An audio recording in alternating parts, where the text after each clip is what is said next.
So guys, अगर कोई beginner है और उसे डिस्कस रखना है तो उसे क्या क्या चीज़ों का ध्यान रखना चाहिए और कितनी डिस्कस लेना चाहिए, किस तरीके से रखना चाहिए, ये सारी चीज़ों के बारे में आज इस वीडियो में हम बात करने वाले हैं। सो मेरा नाम है अमान और आप देख रहे हो मेरा यूट्यूब चैनल आसमान एडवेंचर।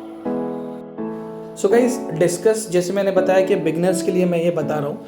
सो ये जो मैंने बिगनर वर्ड यूज़ किया, ये फिश कीपिंग हॉबी में बिगनर की बात मैं नहीं कर रहा हूँ, ये डिस्कस कीपिंग में जो बिगनर है उसकी बात कर रहा हूँ। सो अगर आपको फ़िश कीपिंग का एक्सपीरियंस है, आपने अच्छे से फिशेस को ट्रीट किया है, अच्छे से ग्रो कर रहे हो, सारी चीज़ें मतलब आपको पता है, आप उनका बिहेवियर समझते हो, तो आप डिस्कस रख सकते हो। बट डिस्कस में अगर आप, जैसे मैं बता रहा हूँ, बिगिनर ही कहलाए जाओगे क्योंकि आप फर्स्ट टाइम डिस्कस रख रहे हो। सो सबसे पहला सवाल लोगों के दिमाग में ये आता है कि टैंक साइज़।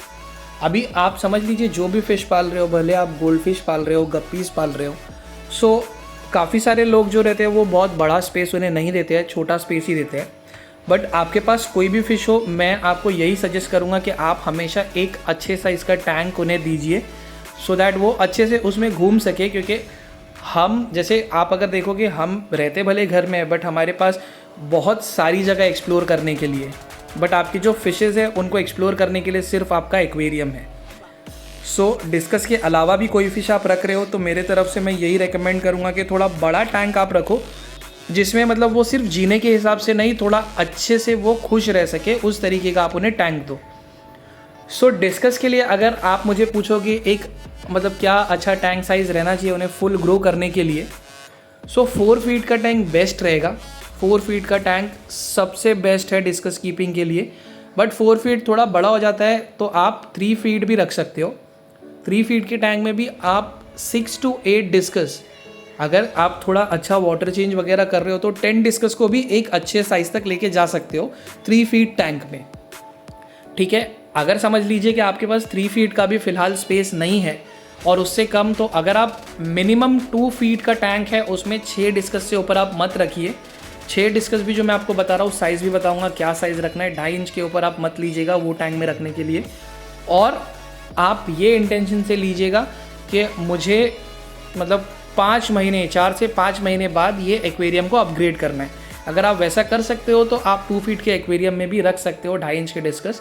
हाँ, आपको टैंक में डालने के बाद ऐसा लगेगा नहीं यार टैंक में स्पेस तो बहुत ज़्यादा है, तो मैं इसके साथ कोई और फिश भी रख सकता हूँ या तो फिर इन्हें ही और डाल सकता हूँ। बट जो मैंने चीज़ स्टार्ट में कही थी गाइस, कि हमारे पास एक्सप्लोर करने के लिए हमारे घर के अलावा बहुत सारी जगह है, लेकिन इनके पास इनका एक्वेरियम ही है। सो आप अगर उसको ओवर क्राउड कर दोगे तो आपके फिशेस कभी हेल्दी नहीं रहेंगे। सो अभी आप देखिए, ये जो आप फिश देख रहे हो ना, ये मेरा 3 फीट बाय 1.5 एंड 1.5 फीट का टैंक है। इसके अंदर फ़िलहाल 6 डिस्कस फिशेज़ है। मैं 2-3 शायद इसमें ऐड करूँ क्योंकि ये सारे एक ही पेरेंट के बेबीज़ है। जैसे आप प्रीवियसली अगर वीडियो मेरे देखते आ रहे हो तो आपको पता होगा कि ये सारे होम ब्रीड के ही डिस्कस है। साइज़ में काफ़ी वेरिएशन है बट दैट इज़ फाइन। सो ये मेरे पास भी 3 फीट के ही टैंक है जिसमें मैं अभी फ़िलहाल रेस कर रहा हूँ। दूसरा टैंक मेरा 3 feet by 1.5 feet by 2 feet है, तो उसका वाटर स्टोरेज कैपेसिटी थोड़ा ज़्यादा अच्छा हो जाता है। और आपको भी मैंने टैंक साइज़ बता दिया जिस तरीके से मैंने बताया है। मेरे हिसाब से मिनिमम 3 फीट है, 2 फीट का टैंक मैंने आपको बताया है, मतलब कंडीशंस अप्लाइड है उसमें। अगर आप 4-5 महीने के बाद चेंज करना चाह रहे हो तो 2 फीट में भी रख दीजिए 6 पीसेस, कोई प्रॉब्लम नहीं है। लेकिन अगर ऐसा है कि उसी में रखना है तो शायद आपको आगे जाके प्रॉब्लम हो सकती है, क्योंकि अगर आपके डिस्कस ग्रो भी कर लेते हैं ना उसमें, तो उनको जैसे बीमारी होने का भी बहुत ज़्यादा चांस है, क्योंकि टैंक थोड़ा कंजस्टेड हो जाएगा, उसके अंदर अमोनिया वगैरह ज़्यादा स्पाइक होगा, वेस्ट ज़्यादा प्रोड्यूस होगा, वो सारी वजहों से। सो ये चीज़ हो गई। सो आप आइडियल टैंक साइज़ अगर पूछोगे तो आइडियल समझ लीजिए, मेरे हिसाब से 3 फीट का आप कंसिडर कर लीजिए। ठीक है, अब उसके साथ साथ आप एक प्रॉपर अच्छा फिल्ट्रेशन रखिए। आपको टॉप फिल्टर रखना है, टॉप रखिए, स्पॉन्ज फिल्टर रखना है, स्पॉन्ज रखिए। लेकिन टॉप फिल्टर रख रहे हो तो आपको ये खास ध्यान रखना है कि उसका प्रेशर आपको एक्वेरियम में नहीं छोड़ना है, बहुत ज़्यादा प्रेशर ना हो। सो अगर आप उसे प्रेशर को डिवाइड कर सकते हो तो गुड है, या तो फिर आप वो प्रेशर किसी भी तरीके से बंद कर सकते हो ताकि वो बहुत ज़्यादा इम्पैक्ट क्रिएट ना करे। क्योंकि बड़े बड़े एक्वेरियम्स में देखिए वो प्रेशर्स भी ऑन रहता है, उससे कोई दिक्कत नहीं होती है, क्योंकि डिस्कस के पास बहुत सारी जगह रहती है जहाँ पे प्रेशर नहीं आ रहा है वहाँ पे जाने। बट हमारे एक्वेरियम छोटे हैं, 3 फीट के हैं, तो उस केस में थोड़ा प्रॉब्लम हो सकती है।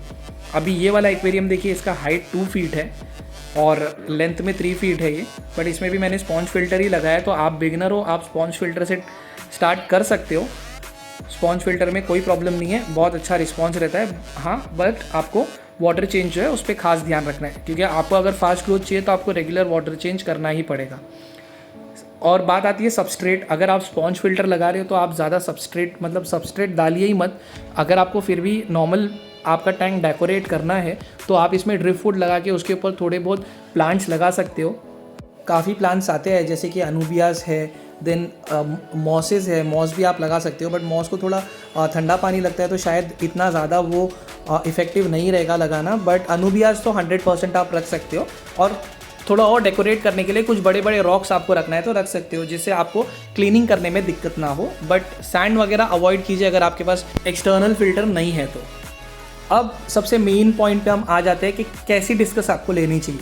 सो गाइज़, अगर आप बिगनर हो तो आप इम्पोर्टेड डिस्कस कभी मत लीजिए। मैं आपको बता देता हूँ क्यों।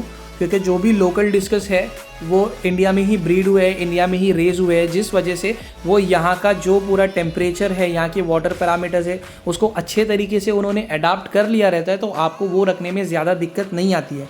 हालांकि जो लोग इम्पोर्टेड फिशेस सेल कर रहे हैं वो भी उसे अच्छे से क्वारंटाइन करके उसको सेटल करके ही आपको देते हैं, बट स्टिल वो जैसे टेम्परेचर चेंज होता है, वाटर पैरामीटर्स चेंज होता है, वो सारी चीज़ों को लेके इतना ज़्यादा अडेप्टिव नहीं होते हैं। जिस वजह से मेरा सजेशन यही है कि आप लोकल डिस्कस ही देखिए। आपको लोकल डिस्कस में भी अच्छी क्वालिटी मिलेगी, बट आप जितना हो सके एक एवरेज डिस्कस ही सर्च कीजिए तो आप उसको लेके सीख पाओगे। क्योंकि वो जो डिस्कस है ना, लोकल डिस्कस जो रहेगा वो थोड़े स्ट्रॉन्ग रहते हैं, वो काफ़ी सारी चीज़ टॉलरेट कर लेते हैं। अगर आपका TDS हाई है, अगर आपका वाटर टेम्परेचर लो हो गया है, pH बढ़ गया है, वो काफ़ी हद तक उसको टॉलरेट कर पाते हैं। जो इम्पोर्टेड डिस्कस होते हैं वो इतना अच्छे से नहीं कर पाते हैं। सो इसीलिए वो बिगिनर के लिए रिकमेंडेड नहीं है। सो आप अगर नॉर्मल डिस्कस लेते हो तो आप सीख पाओगे, क्योंकि ऐसा नहीं है कि नॉर्मल डिस्कस कभी बीमार ही नहीं होगा, वो भी बीमार होगा।